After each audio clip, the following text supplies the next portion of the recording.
Hello again, friends, and welcome back to our Scotland video series from our road trip that we took in May. We're closing in on our final days, and we'll be sharing a few videos in the future of our last few days, which were spent in the capital city of Edinburgh. But before we get there, we want to share what we did after visiting Castle Campbell on May 13th.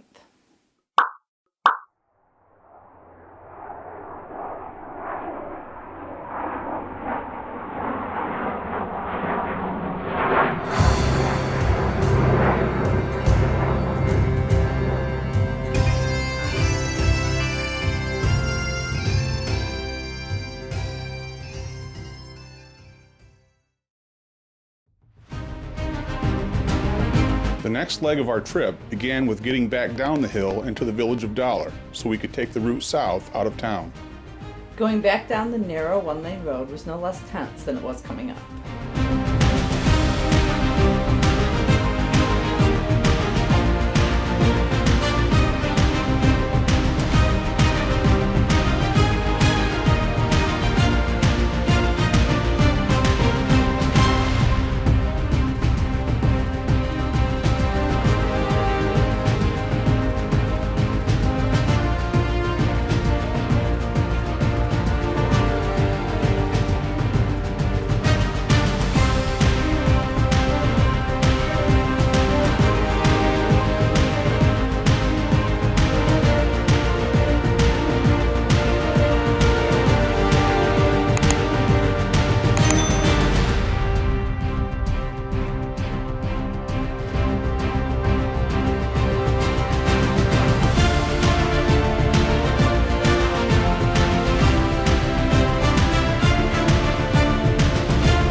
Once we had turned south and left the village, we would head cross-country towards our destination, the village of Culross, believed to have been founded in the 6th century AD and once a royal borough of Scotland. Due to its age and the fact that, for various reasons, it has remained largely unchanged in the way it has appeared for centuries, Culross has many narrow streets that are much better suited for pedestrians and horses than modern cars, as you'll soon find out, just like we did.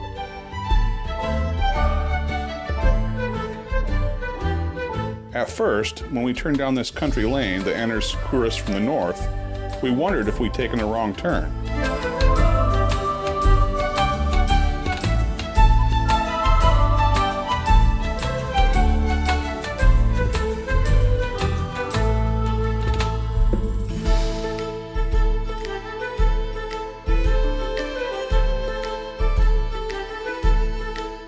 Eventually, we entered the village and, to our surprise, found ourselves smack in the middle of preparations for what looked like a pumpkin festival. Rather surprising in May.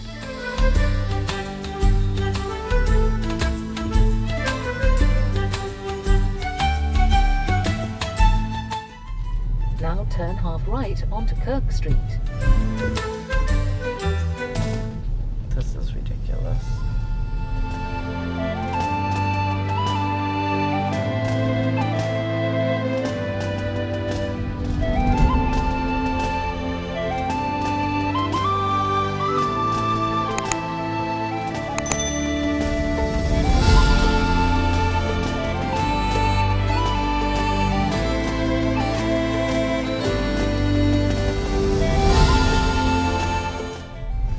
Village and Car Park is down here.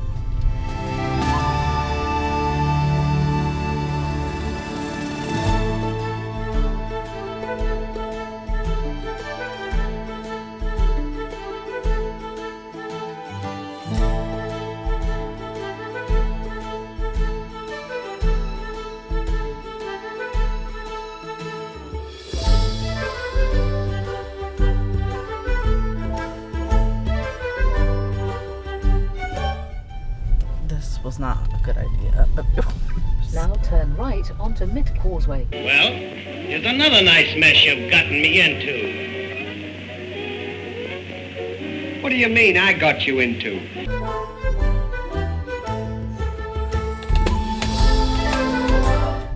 Won't be going back that way.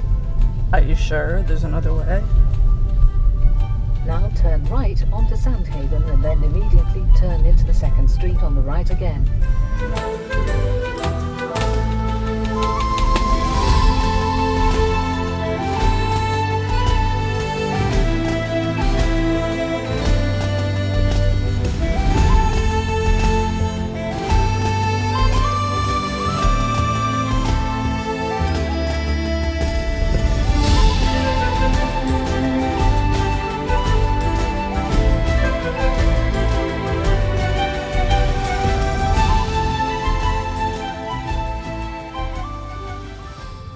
So we've made a quick stop here in Culross, spelled C-U-L-R-O-S-S, Culross. This is a medieval town, a royal borough at one time. We're right along the Firth of Forth, on the opposite side of where Edinburgh is, a ways to the left, out of sight. Once we found a place to park, we embarked on a quick explore. We didn't have long to spend here, as we had a pre-scheduled engagement at the Bannockburn Battlefield Visitor Center, back near Stirling. But we took advantage of the time to at least tour the Culross Palace, a merchant's house constructed between 1597 and 1611 by Sir George Bruce, the Laird of Carnock. This is like just walking back to the downtown section after parking in there. I don't remember, I think it was a free parking area. Yeah, I think so. A lot of interesting old architecture, quite a few medieval buildings.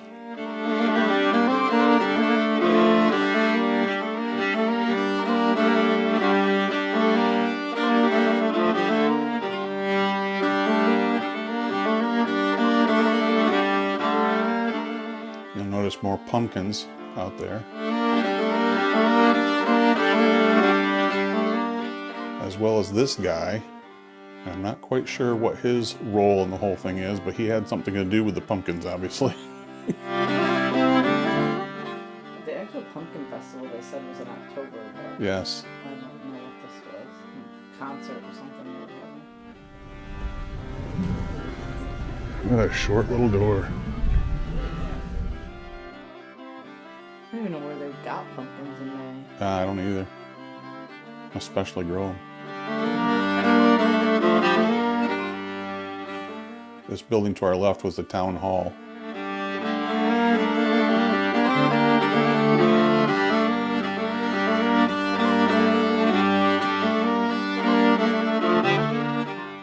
That yellow or golden building is the Culross Palace. That's where we're headed.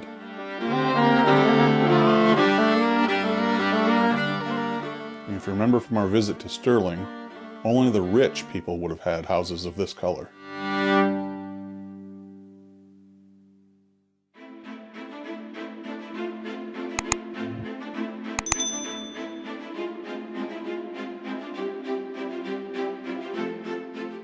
Culross Palace was built by Sir George Bruce.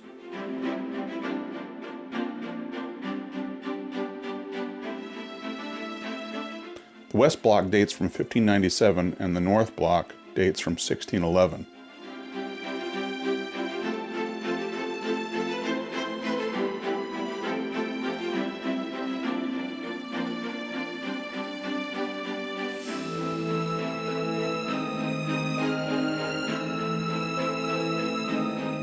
It was constructed using local sandstone, and the walls of the palace were harled, that's that golden color, to protect the stone from harsh weather.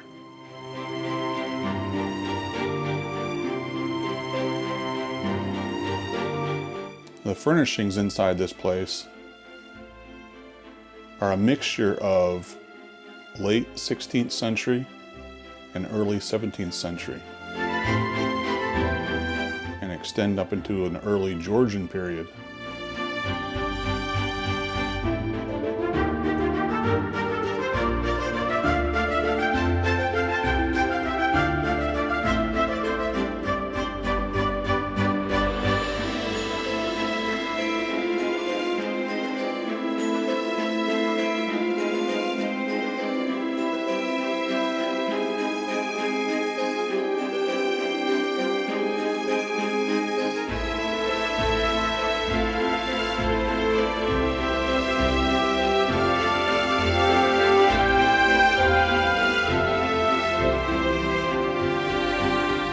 Obviously, Sir George Bruce was a well-to-do person. I'm pretty sure he made quite a bit of money off his merchant business and also the operations of coal mining.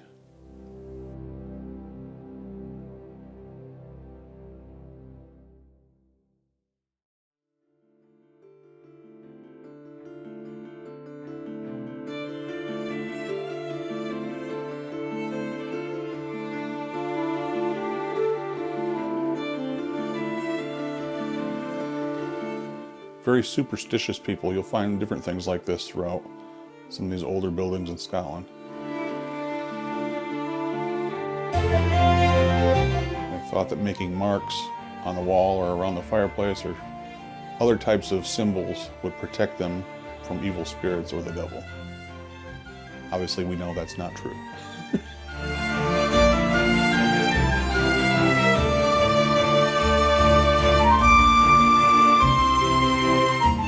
Did you think these stone steps were a little sketchy like the others, or are these? This one is bad.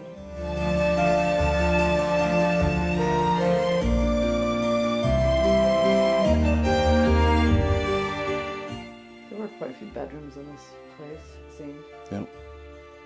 Plenty for family members as well as probably guests that came to visit.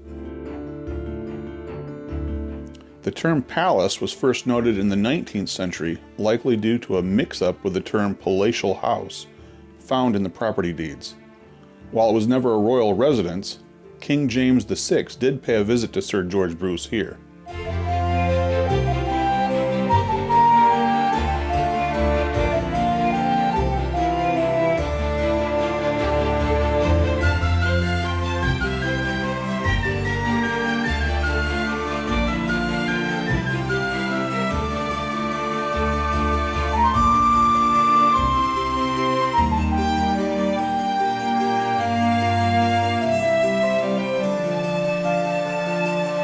It's very interesting that after several hundred years, these painted ceilings are still visible.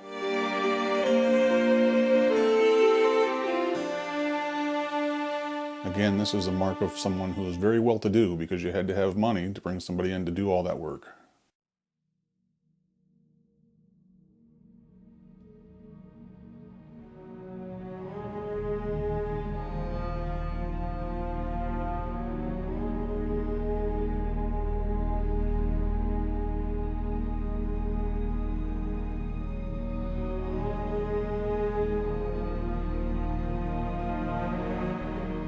There's Sir George himself.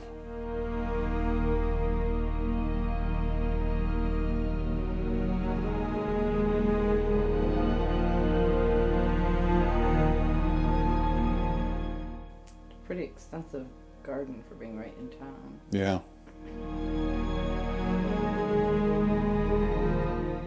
Obviously would have been well maintained. And the palace complex is made up of a number of buildings here. So you actually walk out into the garden in order to get to one of the other buildings.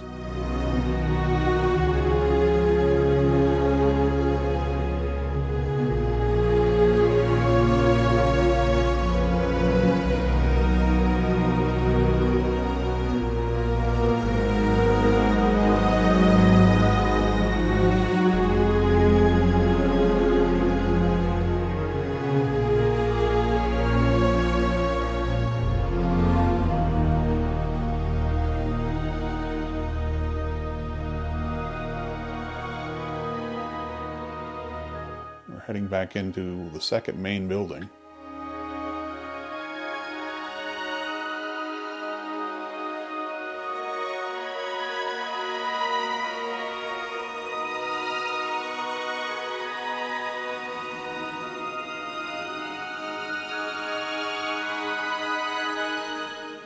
More painted ceilings and walls.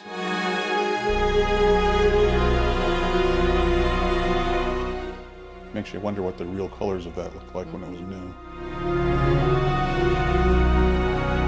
This seemed like a darker building. Not as much natural light.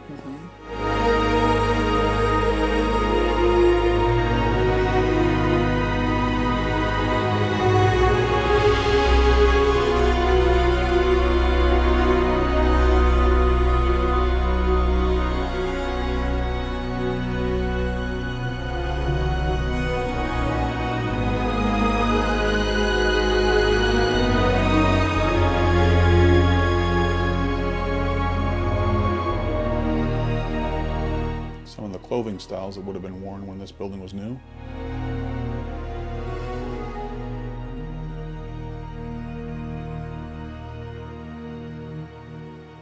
Now we've exited those buildings and we're entering toward the kitchen area.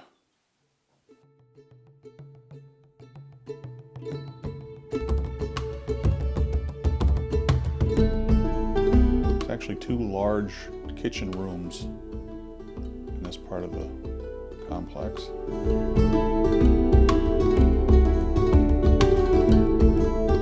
Would have each held large fireplaces. There's a bread oven. And there's a source for water coming in. You'll see where that source comes from later on as we go into the other room.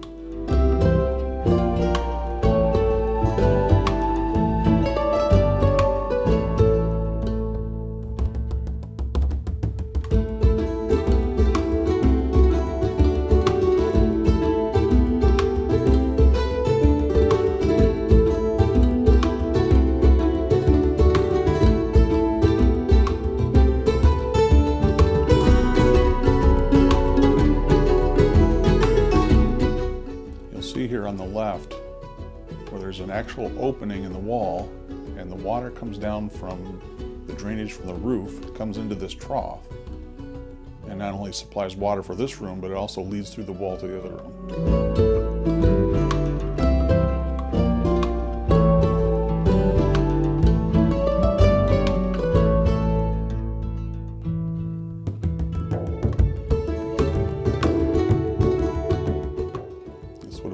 Type of storage cellar.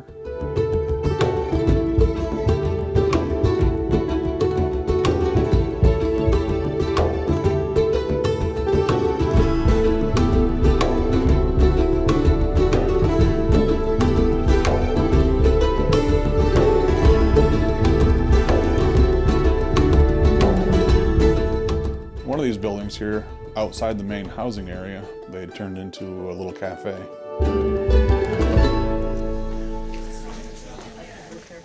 Go anywhere. Just stay right here. That'd be fine. You want me to look at your pants? 1791.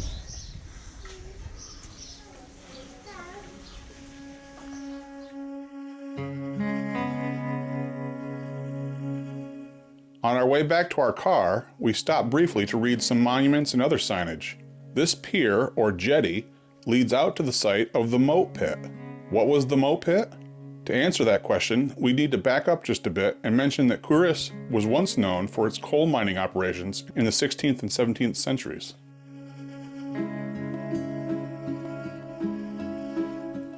Miners in 17th century Scotland worked in mining servitude or slavery. A 1606 law gave mine owners power to apprehend vagabonds and sturdy beggars and put them to labor. By law, miners were not allowed to leave an employer, and their family would also be bound or arled to the mine. It was only in 1799 that the law changed, so all bound colliers should be free from their servitude. Early travelers in Scotland described a sulfurous stone dug from the earth is used by the people for fuel. Monks mined coal here using bell pits in the time of St. Mungo, but it was George Bruce in 1575 that was able to mine at far greater depths. He used an Egyptian wheel to drain water from the mine, and as the miners followed the coal stream out under the river, he had the pioneering idea of building an island to connect it to the mine. This was a world first, and thus came about the invention of the Moat Pit, which exists at the end of this jetty we just showed. A mine shaft led upwards to a large round tower standing in the middle of the Forth. Clay was used as a waterproof layer behind the stone walls, and the top was large enough for horses to be used to lift coal. A jetty was built so coal could be loaded directly onto ships. It amazed everyone who saw it. The moat was destroyed in a great storm in 1625, the same year Sir George Bruce died. After we left Culross, we headed directly to Bannockburn, which took us across the Kincardine Bridge, and then our way towards Stirling.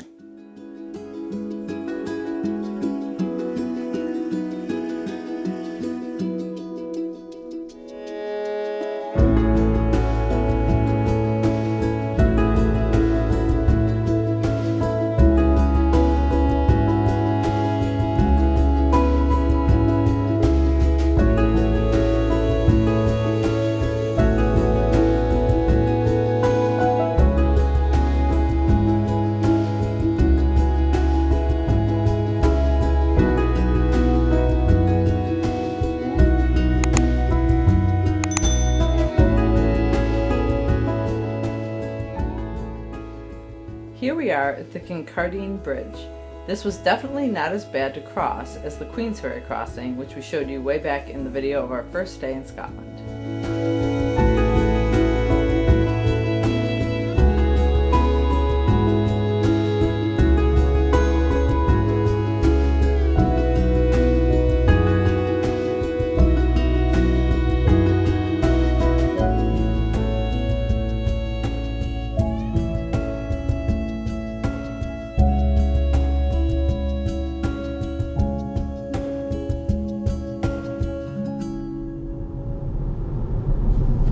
Now turn left onto A872.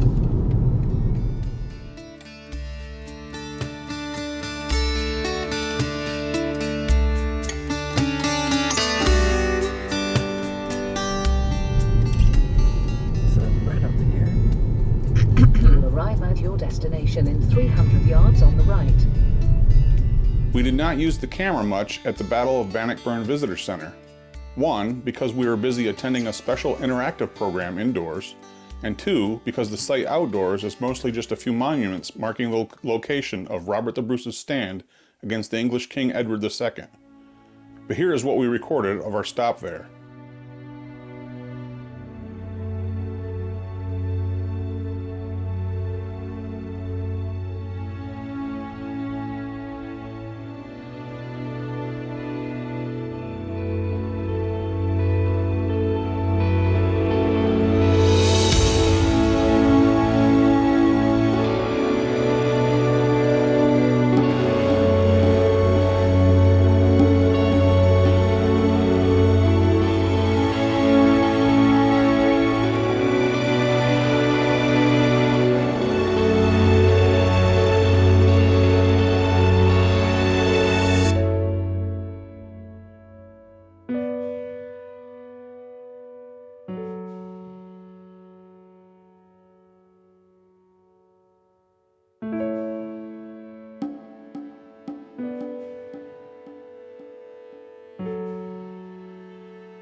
Before we left, I did take an opportunity to try on a couple helmets.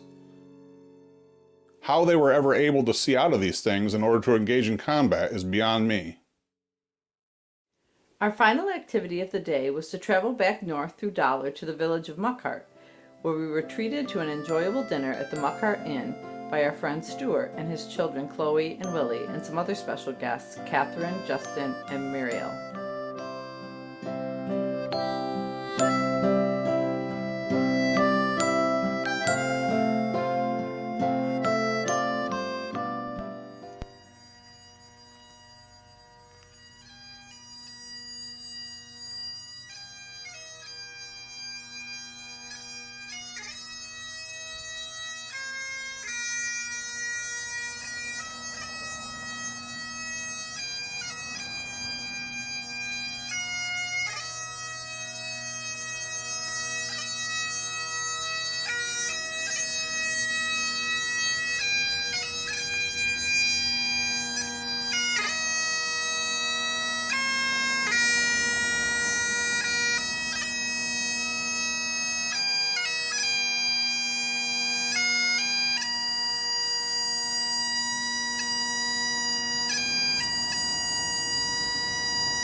We became acquainted with Stuart prior to our visit, as he has been a subscriber of our YouTube channel, and we have been subscribers to his channel, Walking with Tamson, for a couple years.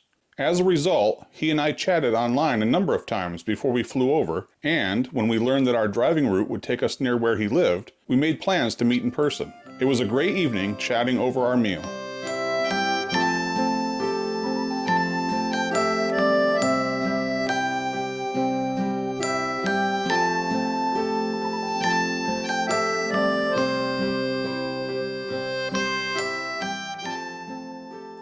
After dinner, we were able to take an enjoyable stroll up the street to visit the Muckhart Church, or Kirk.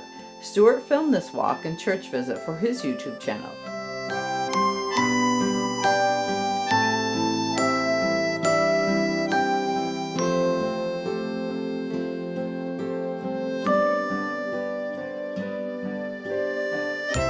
The earliest documented church on this site was in 1560. The current church that stands here today was built in 1838 and is a B-listed historical building. For part of the church's now 186-year history, specifically during the years between 1907 and 1933, Mariel's father-in-law, who was Catherine's grandfather and Justin's great-grandfather, the Reverend John Edgar Cairns, served as the minister of this church. While there, it was requested that I read a passage of my choosing from the Bible, which I feel privileged to have had the opportunity to do. The Lord is my shepherd, I shall not be in want. He makes me lie down in green pastures. He leads me beside quiet waters. He restoreth my soul. He guides me in paths of righteousness for his name's sake. Even though I walk through the valley of the shadow of death, I will fear no evil, for you are with me. Your rod and your staff, they comfort me. You prepare a table before me in the presence of my enemies. You anoint my head with oil. My cup overflows. Surely goodness and love will follow me all the days of my life, and I will dwell in the house of the Lord forever. Amen. Well done, that was fantastic. Lovely, and especially with everything lit up like that, Mariel, that was great. If you'd like to see Stuart's video in its entirety and relive this walk and visit to the church, you can do so by clicking on the link in the above right corner of this video, or use the link in the description box below. You can also browse to the channel Walking with Tamson and look for episode 92 titled Walking with Tamson Episode 92, The Muckhart Church with Old House on the Corner, US. This brings us to the end of May 13th, our 9th day in Scotland. If you enjoyed this video, please give us a thumbs up or a like below. And if you aren't yet a member of our YouTube family, go ahead and click on the subscribe button down below and click on the notification bell so you won't miss our final few videos from our Scotland trip. As we said, we'll be heading back to the city of Edinburgh.